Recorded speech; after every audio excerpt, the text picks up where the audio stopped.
We are the DFPN. Always question the answers. No Gimmicks Podcast, and we bring it to you.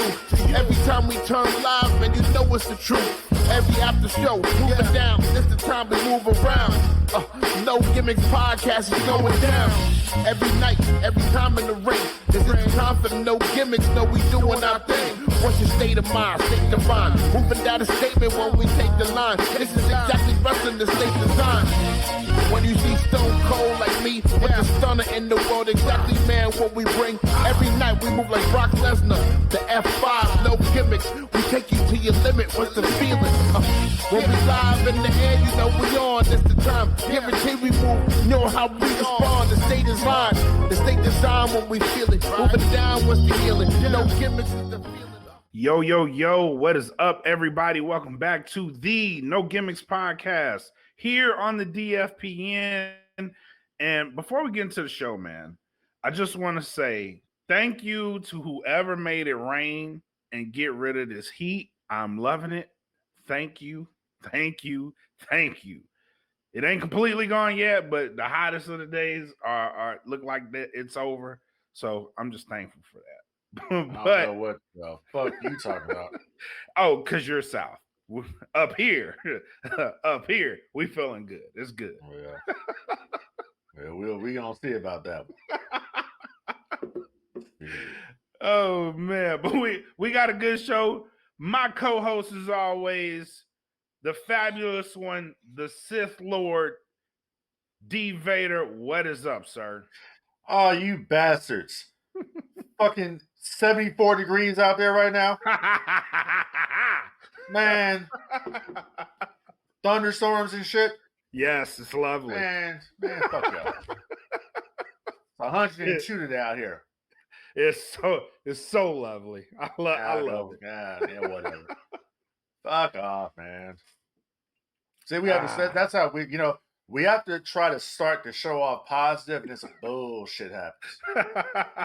You got to bring up the weather. It's a good morning up here, bro. It's whatever, nice. Whatever. But no, I am doing fabulous, my friend. How about you? It's awesome, man. I'm doing good. It's been a week, but here we are. Let's talk about it. Let's get into the show. We're gonna start off brand real quick because this was an indie show. It's the elephant in the room. We need to talk about it. The Raj Jackson situation. Yeah. The internet itself and the wrestling community have so many thoughts on this particular topic. Who's wrong? Where's the blame? Who's taking the blame for all this? I think it got blew out of proportion, honestly. I think this was a miscommunication on all parties that got blew way out of proportion. So I want to strip down everything and look just at the situation, not anything else but the situation, and try to figure out where we went wrong with this. And me and you were talking before the show, and we share the opinion that everybody in this situation is in the wrong. Right? There are no innocent parties in this situation.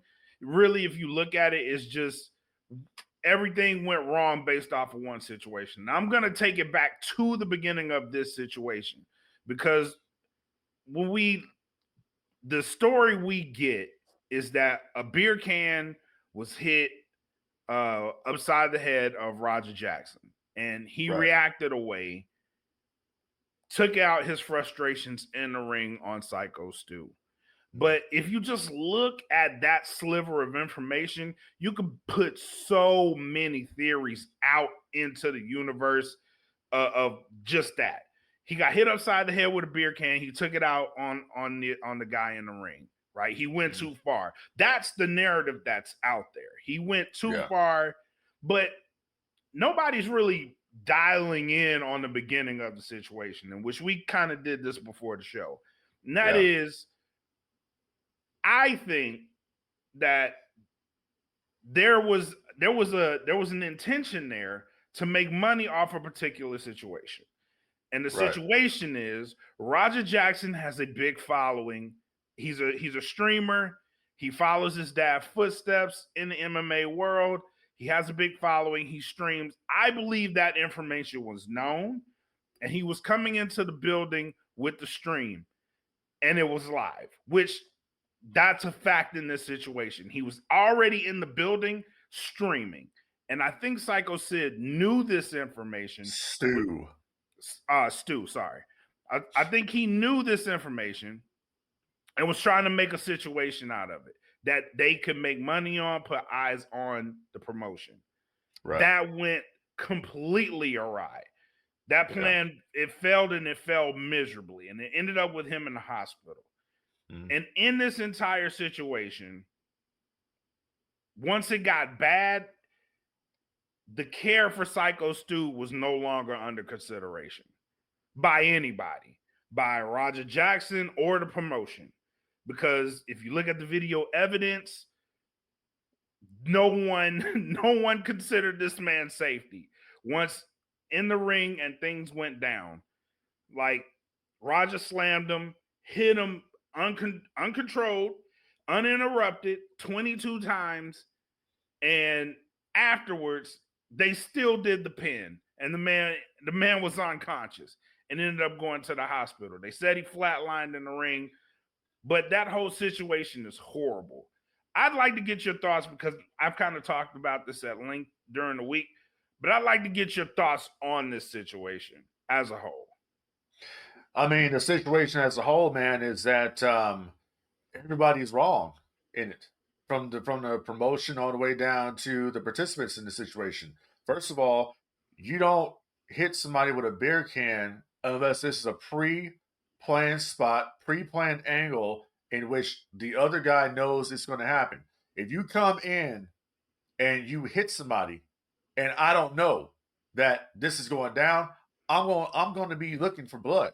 Correct. Straight up. I'm going to be pissed off. My shit's going to be up. You know what I mean? So the mere fact that you got somebody who has a huge social media following, who is following in his dad's footsteps, everybody knows Quentin Rampage Jackson, who, big name in MMA, and had prior worked for TNA Wrestling, as part of Main Event Mafia. Somebody should have smartened Raja up to the business, and somebody should have let him know, hey, this is a work. This is not a shoot. This is not, it's not real. Nobody did that. And It seems like from what I, saw in the situation, it's like he got egged on some shit. He got basically antagonized to react, to do something. Even though the other guy, Psycho Stu, was saying, you're going to sell it, you're going to sell it, you're going to sell it. That is your clue right there of he's trying to make this to an angle because he's asking if you're going to sell it. Okay? Right. Wrestling terminology. Are you going to sell it? You're going to, react to this. But there's two ways you can act to this. You can act to this in a kayfabe way where we're telling a story, or you can act on this like Roger did. Like, no, I'm going to fuck you up. Like, on some gangster shit. Right. So I just think everybody's all wrong in this. And the mere fact, I think that when he got in the ring and did the spot to include him in the show, did the spot with Stu, okay, then basically just started fucking just beating the brakes off his ass. Beating the brakes off of him. Yeah. Bombing on the dude. I honestly think two things. Either these people thought that this was all part of the show, this was all part of the work, that they worked this out, or you need to really watch people around you, bro. That nobody came in the ring to protect you. Nobody came in the ring to help you. Right. Maybe you got some haters around there that were laughing their ass off while this is happening, and then they realize, oh shit, it's going too far. Now we got to get in here and break this up. Right. This is only my speculation because I'm not there, but that's what I'm getting from the situation is that, and then they made a pin. If the dude flatlined in the ring and he got beat like he did, the last thing you want to do is make a pin on somebody. You'd be trying to get the police out there or get the ambulance, call 911. Do you have paramedic? Do you have a doctor in the audience or some shit? That's what you're going to be doing here. Yeah. Not pinning somebody and then realize, oh shit, he's really hurt. Like, come on, bro. man. You can see when they go for the pin, you could see him convulsing. Like when the motherfucker's knocked out. Like Yeah. that deep breathing people do when they get knocked. That's what he was Right. doing. But that's what I'm saying. Like, are these people thinking this dude is selling? Like, come on. Hell no, I'm just he ain't saying. selling. That's what I'm saying though, because Devon Dudley can do that convulsion kind of shit. Really right, good. right. But he ain't got blood coming out of his mouth and teeth. So that's what I'm talking about. Like Cycle Sue. Like, hey, I don't know you, homie, but you need to really question the people around you, bro. Because they let that happen, bro. Like nobody came in and like this dude is basically bombing on your ass, like you in the hood. It's like just fucking just wailing on your ass. Nobody came and did a damn thing about it. Nobody came and helped you, bro. So you need to really consider, like, do these motherfuckers like got it in for me? Are they jealous of my success, or what's the deal here? You feel me? So I don't know, but I do know one thing, that Roger should have been smartened up to the business. I would think that he would be smart to the business. Your dad was a part of the business. I would think you would know that this is a work, that it takes two to tango. It takes two to make this dance happen. So I don't know. It's just a disappointing situation for everybody involved. And I know a lot of podcasters out there are saying, oh, there should be some criminal charges, whoop whoop and all that. Okay, well, that's going to be hard. Because if there's going to be a criminal charge, guess what? Homeboy got hit with a beer can. Yep. Right there. Yep. Hit with a beer can. Penal Code 245. Okay. That happened before this happened. Problem is, Roger, he accepted the apology.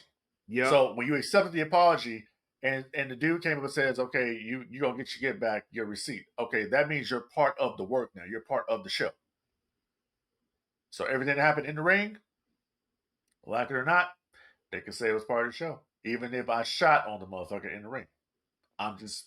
It's part of the show. Yep. The promotion let it happen. Yep.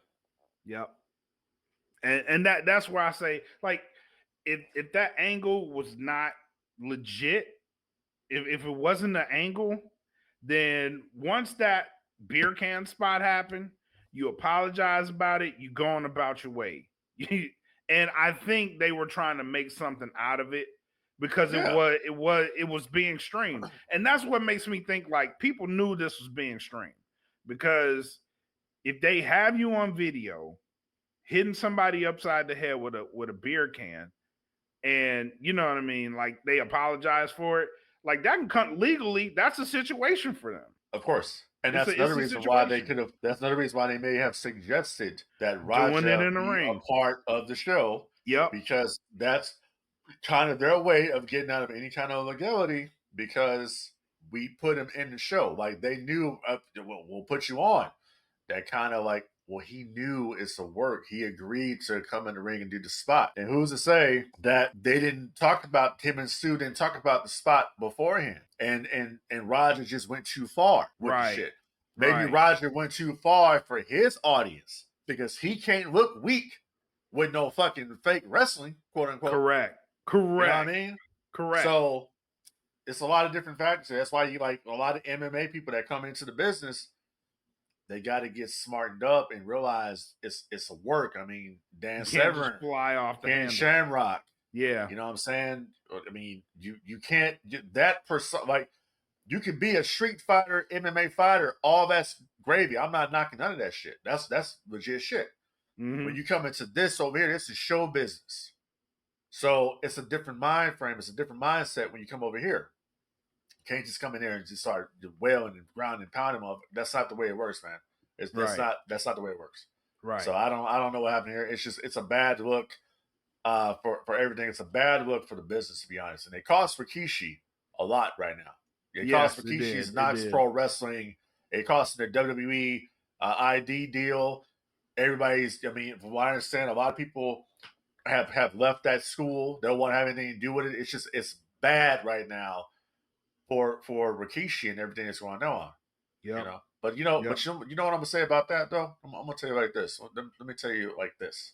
What's that? It's called karma, bro. Because Rikishi was just talking shit about Zilla Fatu not too long ago, talking about Umaga. You feel me? Fair point. Look how shit turns around, bro. You can't put negative energy out there in the universe and not expect a return. Not expect that receipt to come to you. Just saying. Fair point. That is a very, very fair point. And yeah, you're right. That situation bit him in the butt. Very much especially so. Especially when you hear Zilla Fatu's mother talk about everything she did to help his boys, the Usos, get into WWE, and how he really didn't do a damn thing. And even the Usos said this. Umaga was the one who came and told them, dude, y'all bullshitting. Like, let me take y'all, and we're gonna put y'all in Booker's school, and we're gonna make something. Y'all, y'all can do it. And it was them two that did it. You feel me? So it's kind of like I get what Zilla Fatu's mom is saying. Like, bro, you ain't gonna return a favor? Because dude wanted to get his face painted because Jeff Hardy was real close with his dad. There was nothing wrong with Zilla Fatu's having his face painted at Summerversary. No, at all. No. It's like, and it's like Zilla said, like, why didn't you come, talk to me on the low and put me up on game? Like, why would you want to stall somebody? But another thing I gotta say right quick, and this ain't I'm not knocking, Rikishi or nothing. I'm not, but it's kind of funny though, that when he does the show, I hear you talking about Jay all the time, but you never talk about Jimmy and you never talk about Solo. Just saying. I'm just saying. Just saying. Because only one of his sons captured the big championship goal. I understand that, but you got three boys there, Solo and Jimmy and Jay, and they're all successful. They were all part of one of the best storylines ever in WWE history, the Bloodline. Yep. So I'm just saying, if it's my kids, I'm putting them all over, bro. Not just. Well, not only that, it's the family, right? Well, yeah, Roman, all of them. Yeah, it's all of them. Yeah, Jacob, like they're all involved in some great stuff. You know what I mean? Even Solo had the championship. He just lost it, but he had the championship. You didn't congratulate him on winning his first piece. I didn't see shit. No praise at all about none of that, bro. Nothing. That's what I'm getting at. So it's like, all this shit happens. Like it's called karma, bro. Like there's just certain shit that you don't put out there in the universe, man. You don't do that. And it's like you knocked him and you knocked Umaga. You knocked him, like, for what, bro? Yeah, for what reason? Like, you talking shit about a man who's deceased. Like, that's one thing I'm not gonna do. I know it's fashionable right now with dead wrestlers to talk shit about him, and I ain't doing that because you gotta face that karma, homie. Yeah, most definitely. Not doing it. Most definitely. But yeah, that whole situation, bro, it's like, I mean, I know if they play it right, they can come back from it, because nothing's impossible, especially. Well, you never say never in the wrestling business, but right. This is going to be a hard one here, because if I'm Psycho Stu, I'm like, bro, like, you know what I'm saying? I'm like, you sucker punched me, and then you took liberties on me. Right. So in the wrestling business, like, how can I trust you to even work with you? Right. And plus the fact that he had already been dealing with PTSD, according to that's what I'm yeah. So it's like, how do you then trust somebody with your body? It's man, look at some of Bret Hart's matches from back in the day. Mm-hmm. Bret Hart would do some of the most vicious looking shit. And he never hurt you. You're right. Because it's controlled. You got to teach Raja the control. I'm pretty sure Raja would be a badass if they taught him the control. But what happened now is you're kind of getting blackballed out the business because nobody wants to fuck with you because of the situation. There's a promotion that tried to book him, or they did book him after this. And I think they were in talks with WWE to be a WWE ID school, and they reported that WWE withdrew their interest real quick because they had booked him. See, that's what I'm saying, man. Like, you just... Yeah, he's a no-go. For anybody wanting consideration, That guy is a no-go. He's a Yeah, black eye on the industry right now. Yeah. That's kind of like, and I hate to say it like this because it's terrible, and this dude didn't do shit. It just happens to be who his father was, but it's the same thing with Chris Benoit's son, kind of blackballed unofficially from the business. Yeah, don't want nothing to do with him. Yep. It's unfortunate.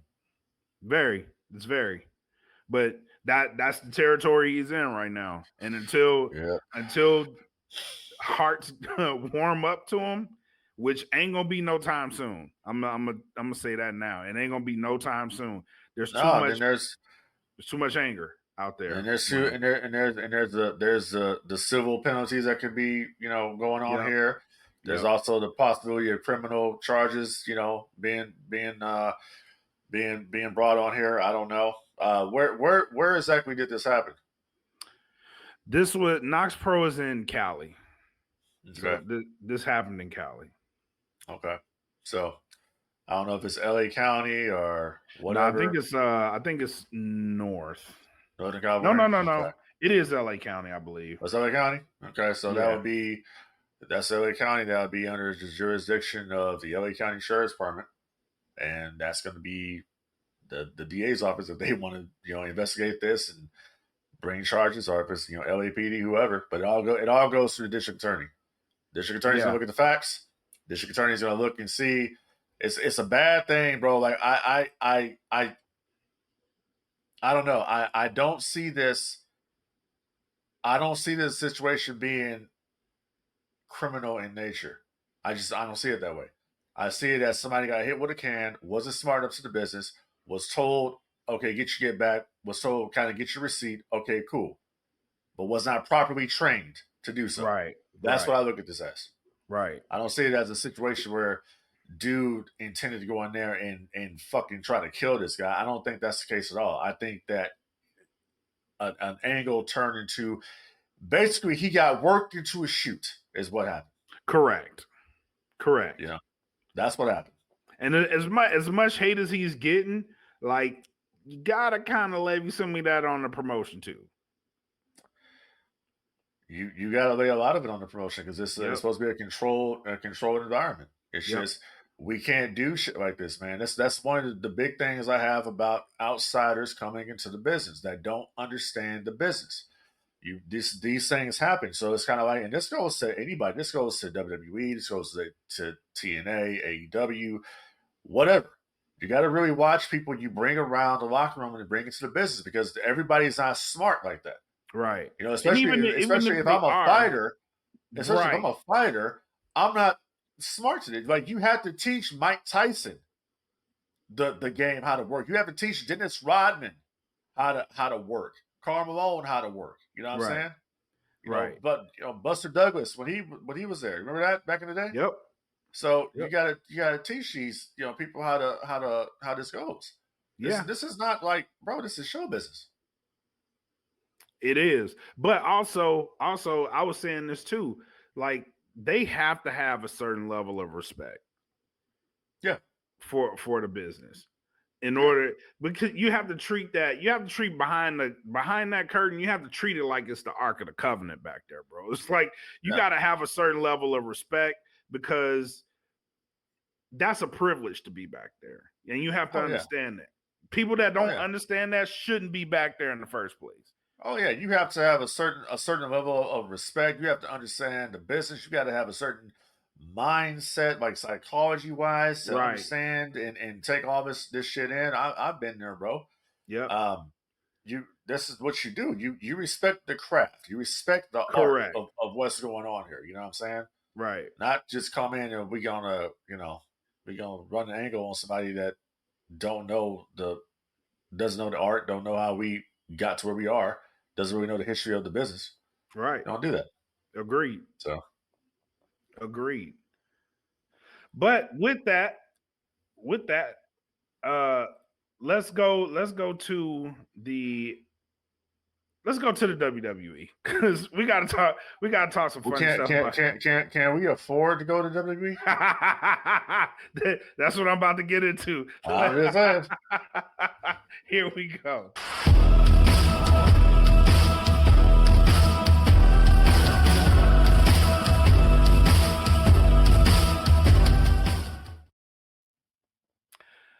Clash in Paris is actually tonight on the Peacock, on the PLEs. They will.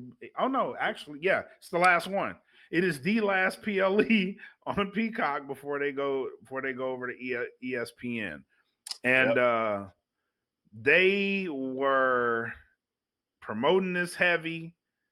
They are in Paris, but one funny thing happened during the SmackDown tapings. You sent it to me. And that is the fans were chanting, "We have no more money because we used all our money on these tickets to get into the building." And that's crazy, bro. That's crazy. When a foreign crowd is like, bro, we can't afford to get in here. Y'all didn't make this affordable. We spent all our money on tickets to get in here. We have no more money. Yeah. And it's like, when are things gonna change? When are they gonna look at this and be like, bro, we have to make these ticket prices more affordable? Well, I don't know. The same thing. I don't know. Go ahead. maybe that'll happen. The same time when people stop playing games with their fucking tariffs, maybe that's when it'll happen. Maybe that's when it'll happen. Yeah. I'll save that for another time. But here's the thing. I bought tickets this week for AEW, Dynamite and Collision, coming here to San Antonio, Texas. I saw that. All right, I saw that. Yeah, I'm gonna be there live in public. So, but bro, the top ticket was like $467. Yeah, front row. Front row. Yep. People, AEW is the best ticket in town, bar none. Okay, I'm telling you this. I jumped on the shit. All right, to be there live. So when it comes to the ticket situation with WWE, it's not going to change, because when you have people telling you, I don't mind paying $6,000 for a ticket. I don't mind it's going to be $70,000 for a ticket. If the marks are going to pay, let them pay. Same thing here with ESPN. Well, I'm not gonna get ESPN app because I'm not gonna support the mouse. Not gonna happen. This is all Disney. Okay, so I'm not gonna get this ESPN Plus app.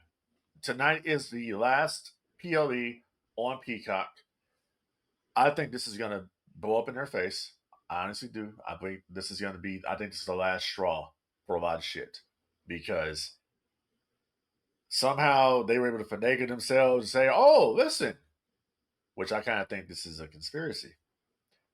Listen, if we put these 2-night shows on, we'll get out of the Peacock deal quicker. We go to ESPN. Okay? Yep. Doesn't it make sense that WWE kind of figured out, oh shit, we actually completed our dates ahead of time. So yeah, we're actually going to be moving over to ESPN Plus next month. That's kind of funny that happened. Next month. Yeah, next month. We'll be over there. Not next year. Next month. Yeah, we'll be next month, right? So that kind of leads me to believe, like, this was all pre-planned. They knew what they were doing. They obviously have been talking to Disney about this situation. Probably since before they left USA Network and the whole Raw deal. I bet they were talking to Disney about this exact thing during that time. And Disney has come out and said recently that we need men back. We need males back. We lost him. Lucasfilm lost him. Marvel's lost him. We need the male audience back, even though we bought 2 fucking brands to attract the male audience that we feminized. And you know what's funny? I thought about something the other day. Because we always talk about strong women characters, right? Strong characters that are well written, right? And you know, a strong female character that was like she was badass, and people were like, "Oh yeah, man, we can rock with her." You remember that movie Tremors? You remember Reba McEntire's character in Tremors with her Mhm. husband? This chick was a badass. Oh She's yeah. well written. She grabbed that shit and she was down with it. We have the same thing in wrestling. We have strong women wrestlers. Rhea Ripley, number one, right? Then you got Bianca, right? Then you got Jade Cargill. Mm-hmm. Disney made this deal because they want that audience. They need the male audience to make this thing happen. Now, here's the thing though: is the WWE audience going to migrate over here and pay $30 a fucking month if you don't watch sports, right? If you're not a sports fan, if you don't want to watch fucking football, if you don't want to watch football, if you don't want to watch anything like that, are you going to pay $30 a month for this fucking app? No. But you would have had me if you kept UFC. Because I do watch UFC. If you would have kept UFC on ESPN along with WWE giving the free PLEs, and then UFC does what they did with Paramount and do the free pay-per-views, that's a fucking deal. Let me tell you something. I am really surprised, and maybe I'm putting this out there in the universe because see, Paramount, Skydance Paramount, they're making a lot of big moves lately, and one of the big ones was acquiring UFC. Yep. I would be surprised if Paramount isn't looking at the WWE video library. I would be yeah, They can, I would be surprised too. yeah. Well, I'm just saying. I mean, we can go right into it. Go ahead. Let's go. Because we were talking, we were speculating here about where does the library end up? Yep. Does it end up on YouTube? Because they've been WWE Vault is up. WCW Vault, very successful YouTube channels are up right now that they're putting. They have all this content, hours and hours, thousands of hours of content that's already backlogged that we've never YouTube, seen. They dropped a match the other day. And I was like, holy hell. I never knew this match existed. And that was the Hulk Hogan versus Ric Flair dark match. I was like, bro. I never knew this existed. And they put this out like it was nothing. And the crowd ate this up. And it was like, bro, why did we never get a WrestleMania match between these two? Based off this match alone, that would have been legendary. But the fact that they have this content in the vault, just like, here, it's Tuesday. Here you go. Hulk Hogan versus Ric Flair in the dark match. Like, what else do you have in this vault that you could just release, bro? Every fucking thing. Like, they just released a match every day. WWE Vault channel, triple threat after Raw in Toronto. Bret Hart, Shawn Michaels. I saw that in Sid. Yes. Yeah. I saw that too. I was like, bro, they got bangers in the vault that they just released like it's nothing. And then behind the scenes footage from WrestleManias, like, come on, bro. That's valuable content. They're going past what we thought the WWE network was, right? Correct. Past that. This is a whole new thing, and it's kind of like, I guess that's one thing TKO I can say they're doing a good job. Like, we have all these fucking videos here. Let's just here. And Vince McMahon said a long time ago, we have all this video. I bought all these tapes, and you guys aren't utilizing this shit. Yep. That's what he said. Yep. They actually just recently started uploading episodes of Superstars of Wrestling on the channel.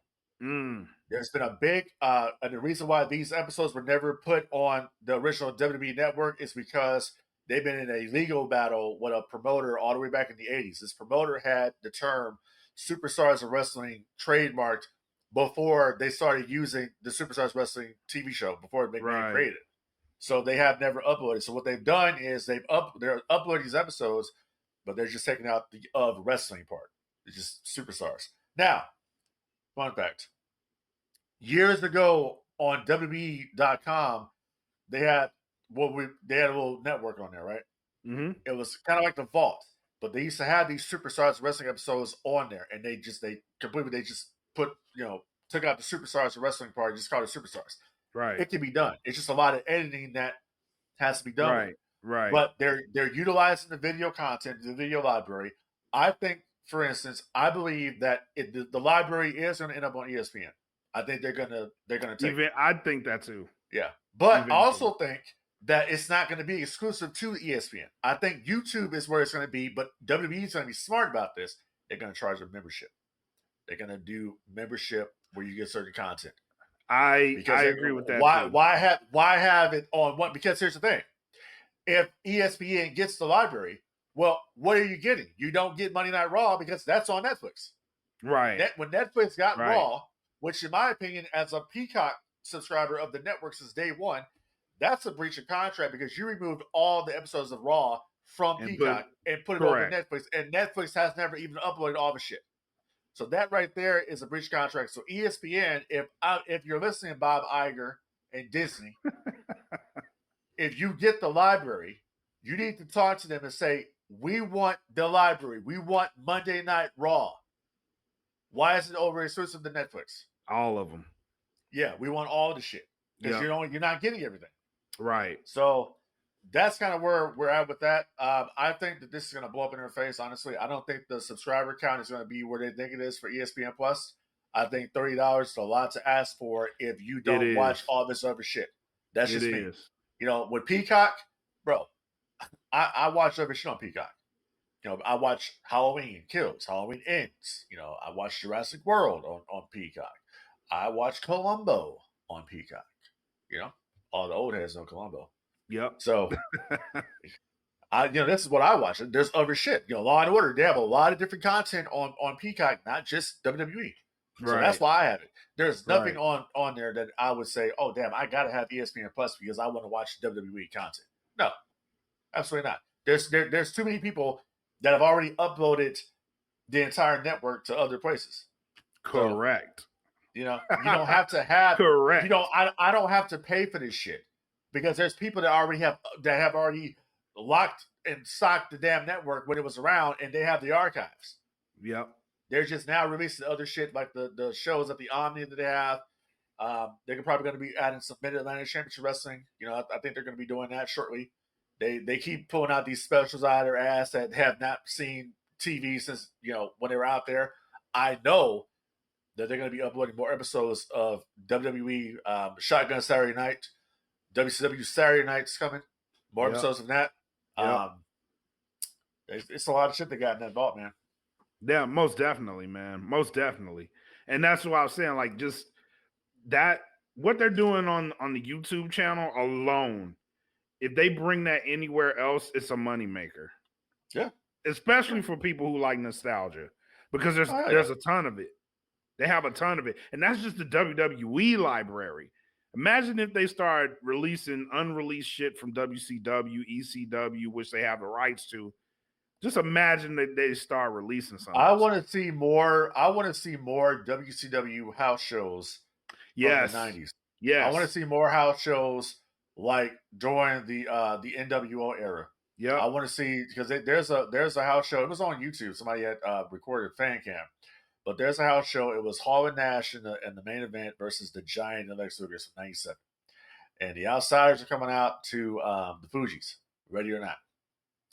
So I want to see more I want to see more house shows. Yeah. They uploaded right after Hogan passed away. They uploaded a whole bunch of unreleased Hogan footage that I've never seen before from WCW. There's a lot of shit there. There's a lot of shit in that vault. So that'd be like Christmas for me, bro. To even have that vault, have like if they say, oh hey, listen, we want you to go through here and look and see what we got. Okay, cool. What do you want? Go through there and got to look to this here and look at the master tape here. And they got the master tape because I really want to see a director's cut of Bash at the Beach 96, the Hogan Hill turn. Because they've shown so many different angles. Yeah, they've shown so many angles that I've never seen before. What if they have footage of like after it happens and Hogan's backstage? They probably do. They have to have something. They gotta have footage. They gotta have something. Yeah, they gotta have like footage of him walking back. The immediate walk back through the curtain and like you see people. I want to see the looks on the faces of everybody in the backstage area after that happens. And I know they have it. I know they have to. Yeah. Yeah. Just to see the looks and like, holy shit, what just happened? Right. Yeah. Yeah. I'd love to see that myself. Me too. That's one of those things. Like walking past the cops that were watching it when he came out there, like they got the camera. Like, what was their reaction to the shit? Right. That's like yeah. Because they were going crazy. They were like when he came out there, the cops were like, oh shit, like oh yeah. So what's their reaction walking back with the bad guys? Like bro, we need that's why that will go down. That's why they will go down that's why it will always go down as the greatest heel turn of all time. Bar none. Bro, they're gonna compare any heel turn to that to see how big it was. And that's how you know it's the biggest, because even John Cena, they compared it to Hogan. I when that happened, I came around the show and I said it's not the same. Me neither. I said, no. It wasn't for me neither. I was like, it's a good heel turn, but if you talk about what Hogan did, bro, it don't touch it. One of those heel turns revolutionized the business and brought the business back to prominence. The other one, you just wasted dates with John Cena. That's all you did. I would agree with that. That moment, the Hogan turn turned wrestling on its head.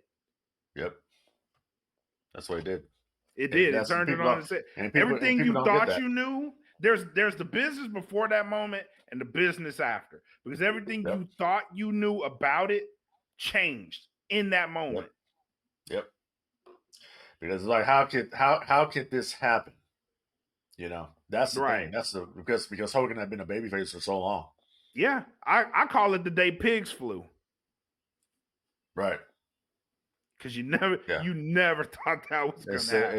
It's literally the day that hell froze over. Yes, it is. And time stopped. Right. It made time like, whoa, what just happened? Yeah. I agree. What just happened? Though, bro, the day someone throws trash in the ring. Until that day, you ain't topping it. Like people throwing trash in the ring, people jumping over the barricade only to get beat up. Like that's how big that heel turn was. Yeah. And you can't get away with that now because no, you can't. Number one, they'll kick your ass out of the building. But and number two, just nobody has that kind of heat now. Nobody has that kind of heat. The audience is not trained enough to these days. The audience isn't trained enough to know invest in heel and babyface because they don't know who the fuck the heel and babyface is. I mean, Seth Rollins is supposed to be a heel, but he's getting cheered. Because I mean, that's a curse of that era too. It became cool to be bad. Right. Yeah. People like the cool bad heel. Guy. Right. Yeah. Absolutely. So absolutely. Yeah, most definitely. All right. So the last thing I got is we were talking about the network and the vault, and I discovered VPN. Me too. So I had it for a while, and like I really never used it. Like I know what VPN is. I know what it does, but I never really used it until I had a reason to. So Stephanie McMahon came out, and she was talking about the whole ESPN and international thing, right? But she was like, if you want to catch some of these international shows, right, just get a VPN, log into that country, and you can get SmackDown on Netflix. And I was like, damn. Hold on 1 second. I gotta stop you. Go ahead. I gotta stop you for a minute.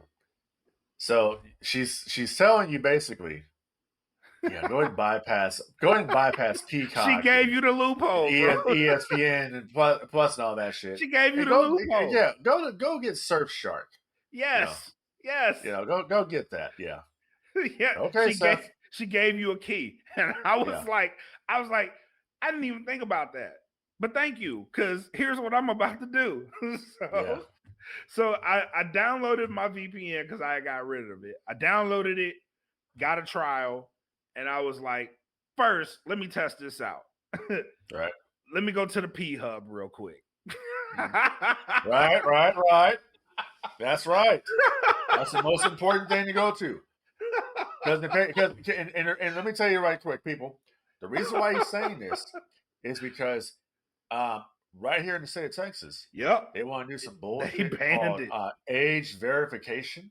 Yep. Well, Frank D ain't verifying shit. Okay. If I'm gonna watch some fucking pee, I'm gonna watch the fucking pee, and I'm gonna say my ass is from Seattle. You feel me? So fuck that. That's the first thing I did. I was like, let me go to the P Hub and see what's up. It's like, oh, it loaded. Cool. It's like, oh, it loaded. Cool. We in business. So fuck the P Hub. I go to X Hamster, but that's just me. Hey, that's the only one I know. It's been a while. So I was like, let me go test it, see if it works. It worked. So I was like, all right, now let me go to Netflix.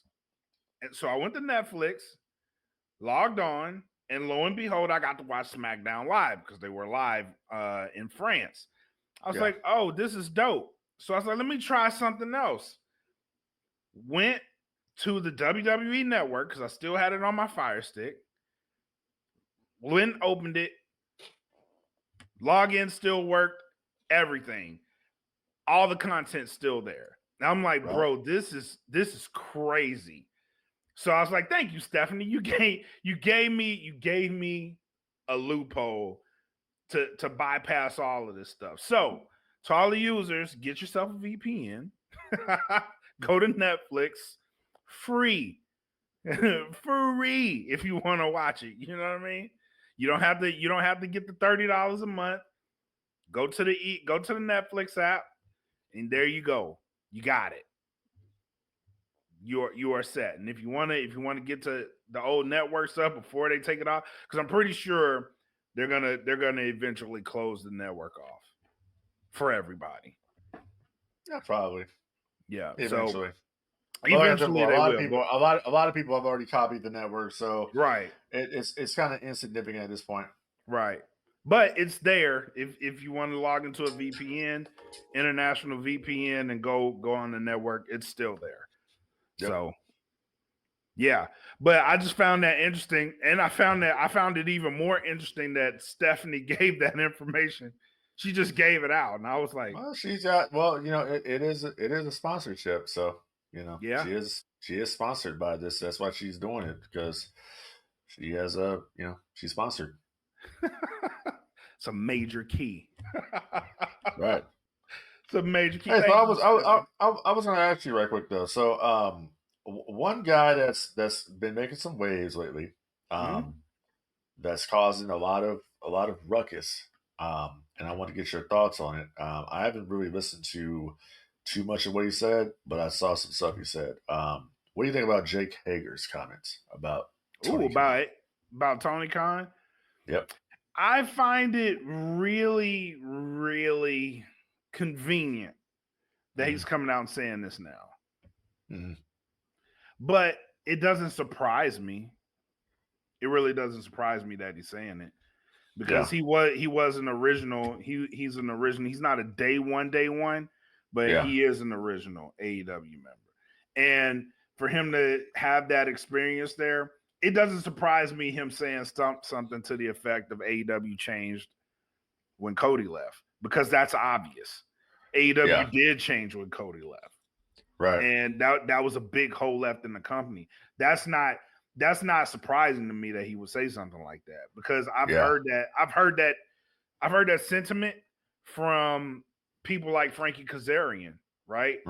Where he said, like, I have to take my destiny into my own hands, and he's like, I got to be in control of my future, so I went to TNA, right? You see that kind of sentiment from those early guys that leave the company, and for whatever reason, they may have been Cody guys. We don't know that, but what's obvious is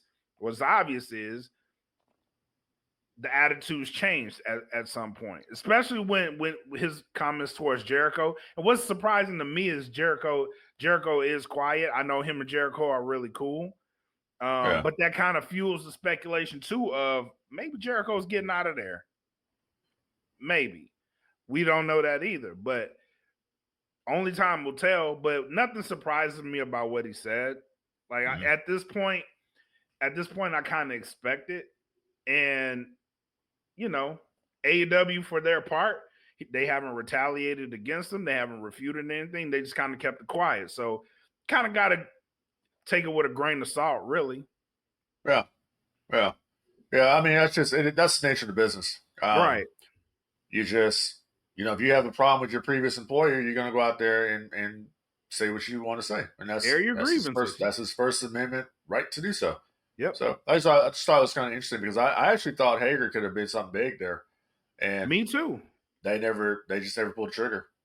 The crowd gravitated towards him a lot there, a lot more than they did in WWE. Yeah, and to get over something like. He knocked Cena too the other day. Yeah, well, that too, that too. So, yeah.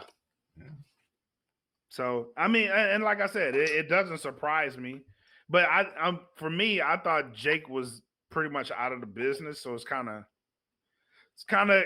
surprising to see him talking about the business, unless he's just at a point to where like I ain't going back.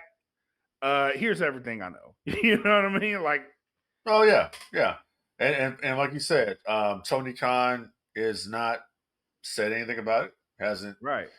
I don't think Tony Khan really cares, to be honest. Correct. I mean, they're kind of them being AEW. They're kind of on a roll right now with a lot of stuff they're doing. Okay, and like I said before, I mean, if Chris Jericho ends up going back to WWE, more power to him. Exactly. Me personally, I don't really see the appeal, but that's just me. And we're in a situation now, especially with Tony Khan. Like, I like the stance that he's taking right now. It's like, man, I'm focused on AEW. All this other bullshit, like, yeah. My thing is, if you don't, it's like my thing is like it's the same thing that Bischoff did in WCW in like '99. Had a lawyer come in. If you don't want to fucking be here, I'll give you a release. Don't be here. Yeah. So I mean, that's the thing. If Jericho feels that he's done everything he can at AEW, which he probably has, he's earned it. And he wants to go back and finish it and have one last run with the company before he goes into the Hall of Fame, because Jericho's a Hall of Famer. And anybody out there who thinks that he's not a Hall of Famer, you're fucking blind. He's definitely a Hall of Famer. He's a fucking first class, first ballot Hall of Famer, period. Yep. For sure. Definitely. Been watching Jericho since WCW 96 when I first saw him before. So he's earned that right. You know, me personally, I mean, if you're looking at what a lot of these wrestlers are saying when it comes to evaluation, your TKO, what do you have to offer us, Chris Jericho? What have you been doing in AEW? What are your quarter-hour draw? What do you do? Because I know for a fact that the ratings would go down when he was on TV the last couple of years. You know, true. So that's not me knocking Jericho. That's from WrestleNomics. That's true. The crowd kind of got tired of the act. Yeah. But that leads me to believe, like, if he goes back to WWE, it's a good thing for him because it's a reset. Yeah. Speaking of resets, I want to talk about this right quick. What the fuck is going on with the New Day?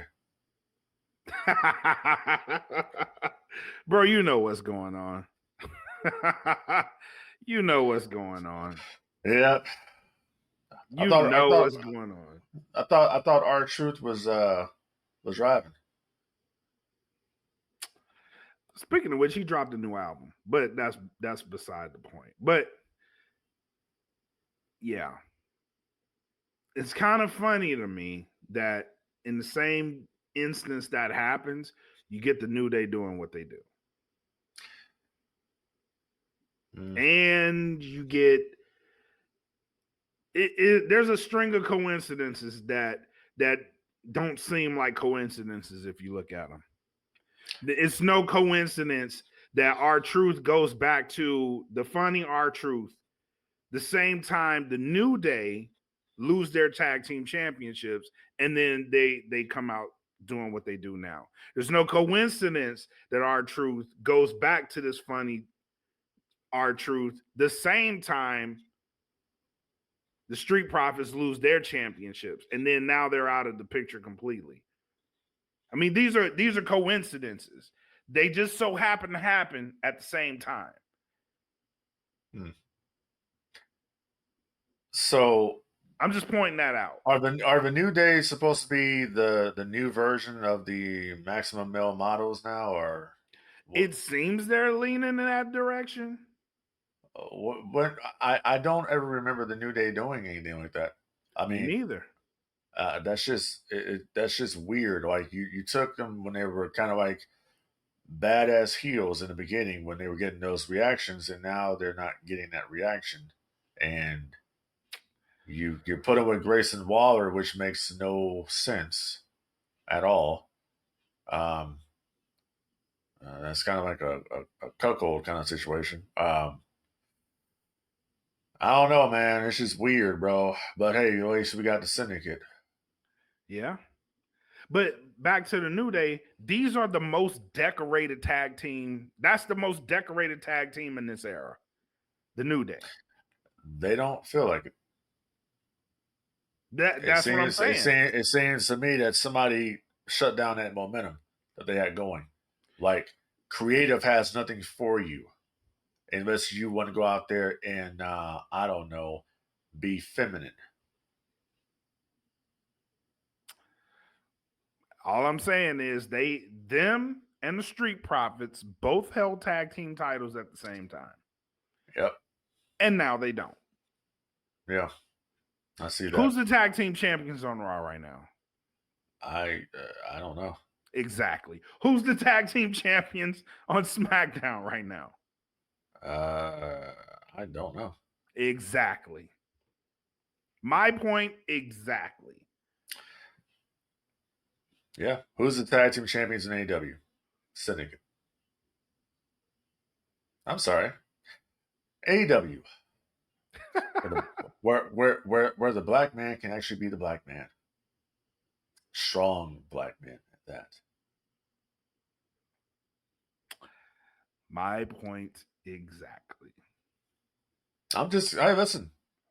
We've seen this kind of thing happen. I'm not, this is not like a racial thing. I'm not making it a racial thing. I'm telling the truth here.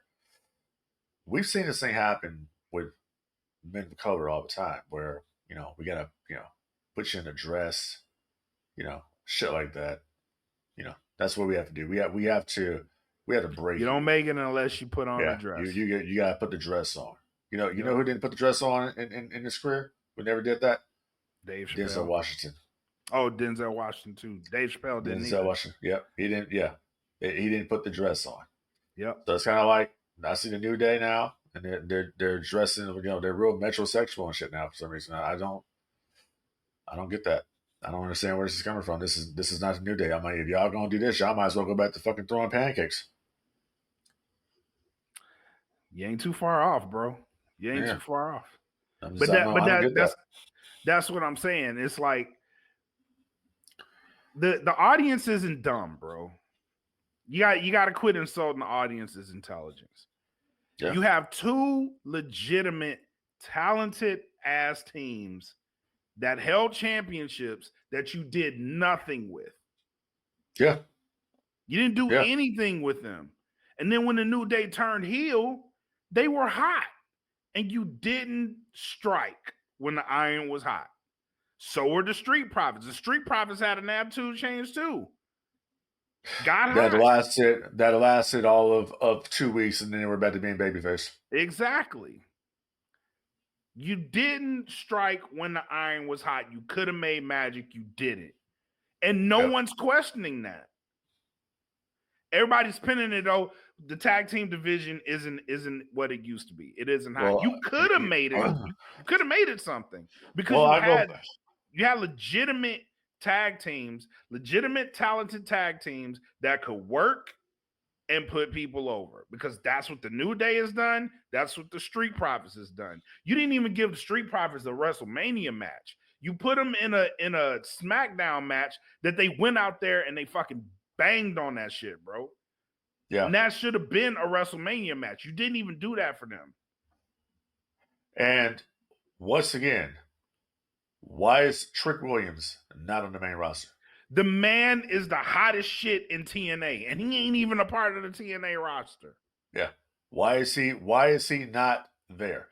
Why is Omos, who got the biggest pop at Triple Mania, why is he not there? Not working the roster.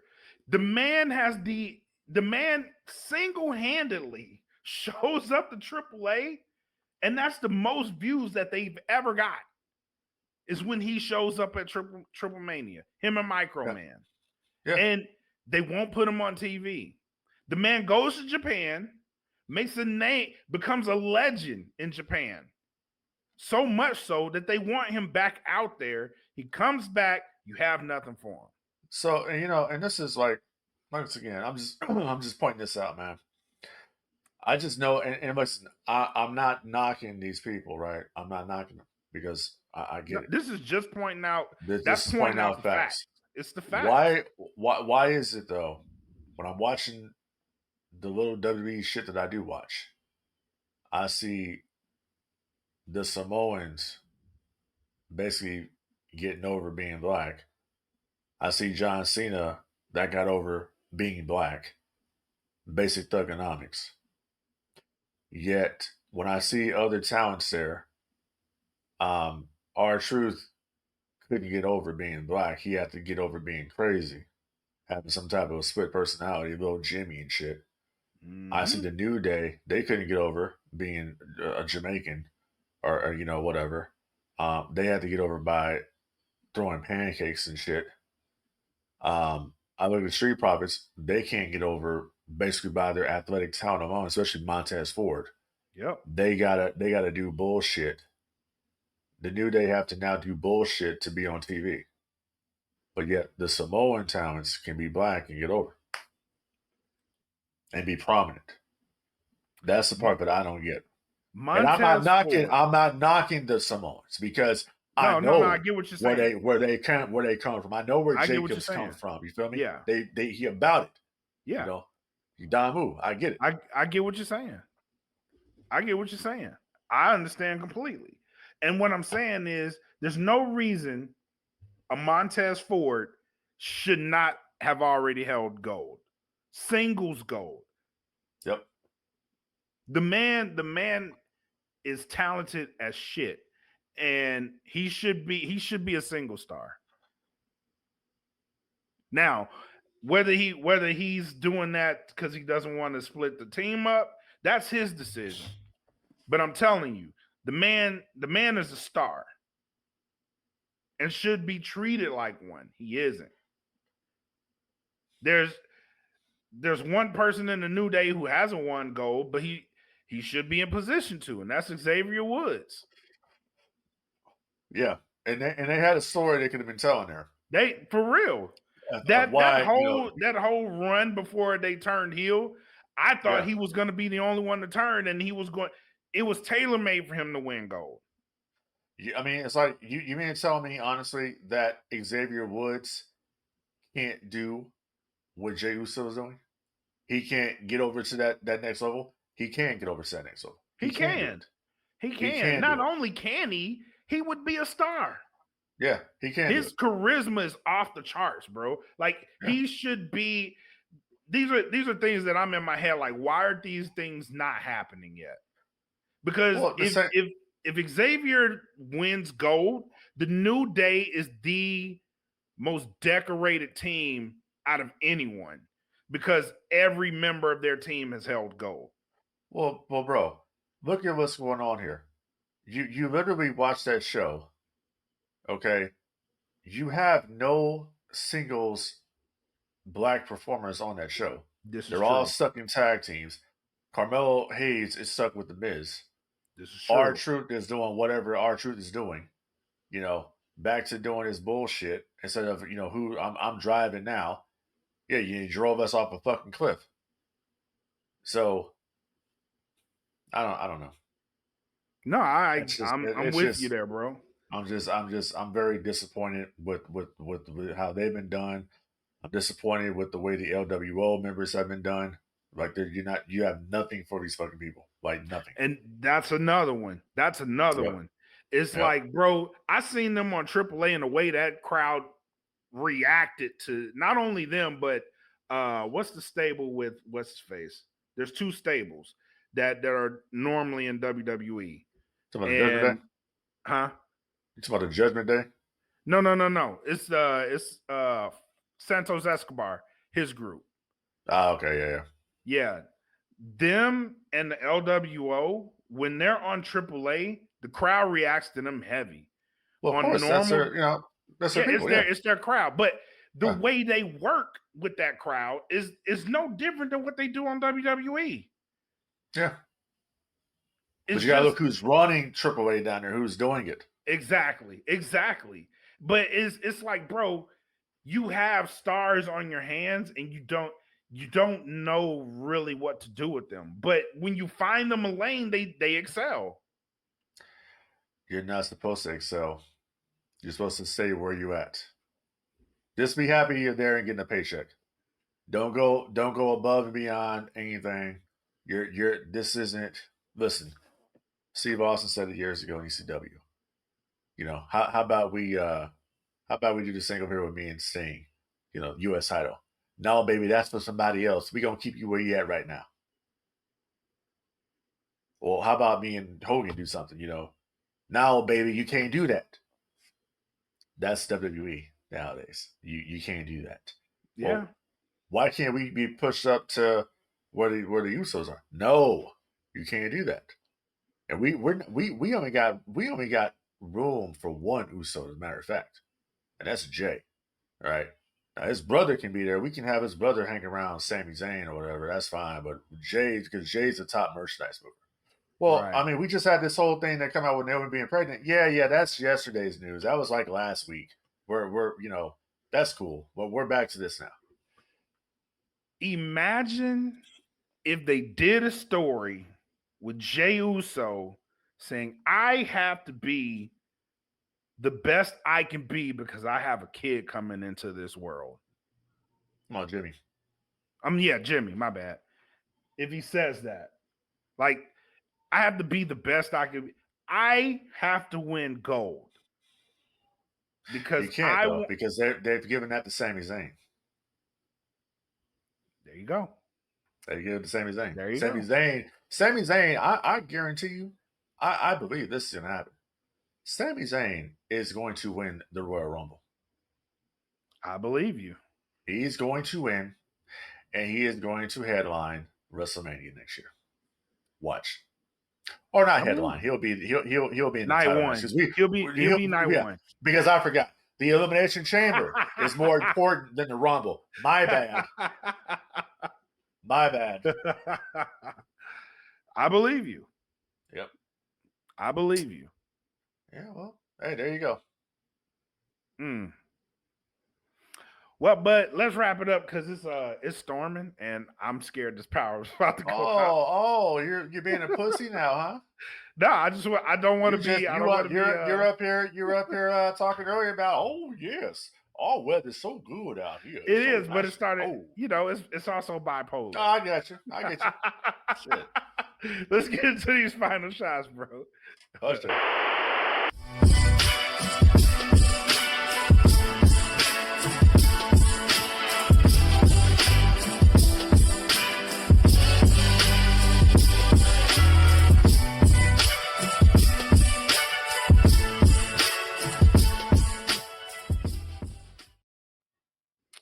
All right. Before we get out of here, I do want to say next month, October 25th, we will be sponsoring the second show of Who Runs the World by Metroplex Wrestling.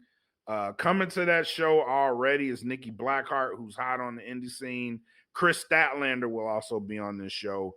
And Bailey, by way of IG, announced that she will be pulling up to the show to watch Chris Statlander. So she will be at this show. So October 25th in Irving, Texas, Who Runs the World 2. They have a bigger venue this time, and it seats more people. It's going to be awesome. The first show was awesome, so I expect this one to be awesome as well. We will be sponsoring that show. Also tonight, Matthew Palmer's Gothic Ball is going down. That's going to be a good show as well. And November 7th through the 9th, we will be up at Cape Con in Cape Girardeau, Missouri, with the Cutting Edge Heroes team. There will be some live podcasts from the DFPN over at Cape Con. They do have a pod space to where you can go and you can make live shows. You can have an interactive audience. We will be doing that. So if you're in the area or if you're anywhere close, please come out to Cape Con November 7th through the 9th at the Show Me Center in Cape Girardeau, Missouri. Get your tickets online at capeevents.com. Please support the team because this is our first foray into the convention scene. Want to make sure that we're doing a good job promoting it and getting people out. And this is a chance to come see DFPN, bro. If you like the shows, if you mess with any of our shows, it's a great chance to come see us live. We're all friendly, we all interact, and it's gonna be a good time. And we're gonna use this as some fuel for 2026. So November 7th through the 9th, Cape Girardeau, Missouri. Please come out to Cape Con. And with that, Frank D, what you got? What do I have? Well, Frank D. Vader, okay.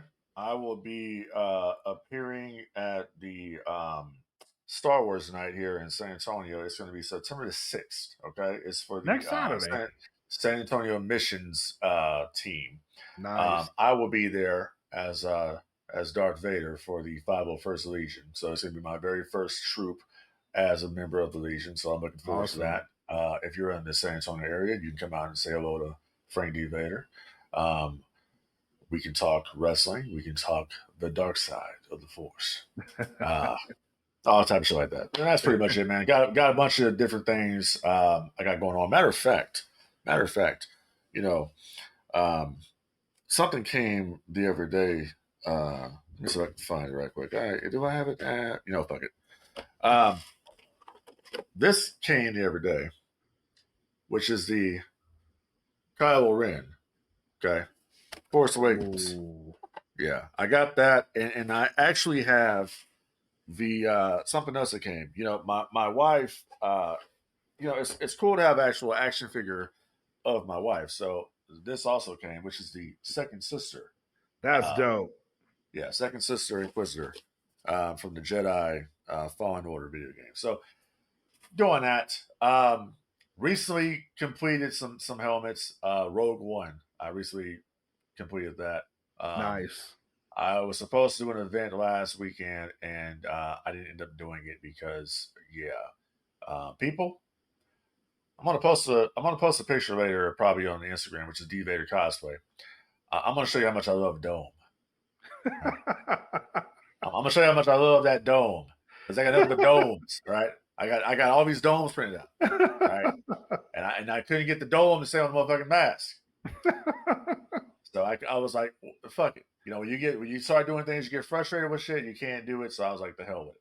But that's the end of that right there. All I gotta say pretty much is we enjoy the support here of everybody listening to the No Gimmicks podcast. Absolutely. Shout out to Bill on the last show that we did. Yep. Always a pleasure talking to him when we get on here and do our thing. And don't forget to help control the pet population. Every pet spayed or neutered, okay? And that's pretty much it, man. Listen, everybody out there, chill the fuck out. We've had some bullshit. We had some bullshit happen this week in the wrestling business. We had some bullshit happen in real life in Minneapolis. Chill the fuck out, okay? Yep. Chill out. That's all I gotta say about that. Absolutely, bro. I agree with that sentiment. Chill out, please. Yeah. Well, bud, if you got nothing else, I got nothing else. Let's get up out of here. I got nothing else other than that. And it was a pleasure as well. And we'll be back here next Saturday. Yes, sir. sir. Another episode of the No Gimmicks podcast right here on the DFPN and on YouTube. Don't forget, if you watch this on YouTube, leave a thumbs up. Please. Subscribe. Thank you. Know what I'm saying? Please. All right, y'all. Till next time, be safe, take care of each other, enjoy what you're gonna enjoy. Peace. And I know it's all business, all business, all business. We give them no gimmick. Yeah. And I know it's all business, all business, all business. We give them no gimmick. Yeah. And I know it's all business, all business, all business. We give them no gimmicks, gimmicks.